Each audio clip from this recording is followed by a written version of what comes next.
আমরা ২০ থেকে ২২ মিলিয়ন ঘন এমএমসিএফডি করে ৮ থেকে ১০ বছর আমরা গ্যাস উত্তোলন করতে পারবো, এরকম একটা মজুদ আমরা পেয়েছি। তীব্র বেগে কৈলাসটিলা ৮ গ্যাস কূপ থেকে এভাবে গ্যাস উদ্গীরণ হচ্ছে, আর এ থেকে এই কূপে যে গ্যাসের সন্ধান পাওয়া গেল তাই জানান দিচ্ছে। পরীক্ষামূলকভাবে দৈনিক ২২ মিলিয়ন ঘনফুট গ্যাস উত্তোলন শুরু হয়েছে। কূপের ৩,৪৪০ থেকে ৫৫,০০০ ফুট গভীরতায় গ্যাস পাওয়া গেছে। আমরা অনুমান করছি যে ৫০ বিসিএফ এর মতো মজুদ আছে। এটা যদি বোঝাতে হয় তাহলে বলতে হবে যে আমরা ২০ থেকে ২২ মিলিয়ন ঘন এমএমসিএফডি করে ৮ থেকে ১০ বছর আমরা গ্যাস উত্তোলন করতে পারবো, এরকম একটা মজুদ আমরা পেয়েছি।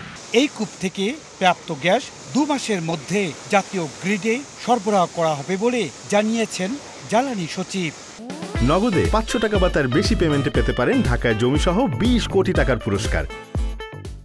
আমরা আশা করি ২ মাসের মধ্যে এই গ্যাস ক্ষেত্রের গ্যাস আমরা জাতীয় গ্রিডে সরবরাহ করতে সক্ষম হব ইনশাআল্লাহ। চলতি বছরের ১৩ জানুয়ারি এই কূপের খনন কাজ শুরু হয়। ৪.৫ মাসের মাথায় শুক্রবার সকাল থেকে গ্যাসের ফ্লো বের হতে শুরু হয়েছে। একের পর এক গ্যাস কূপ খনন ও পুনঃখননের মধ্য দিয়ে প্রধানমন্ত্রী শেখ হাসিনার নির্ধারিত টার্গেট পূরণে সচেষ্ট রয়েছে সিলেট গ্যাস ফিল্ড কোম্পানি।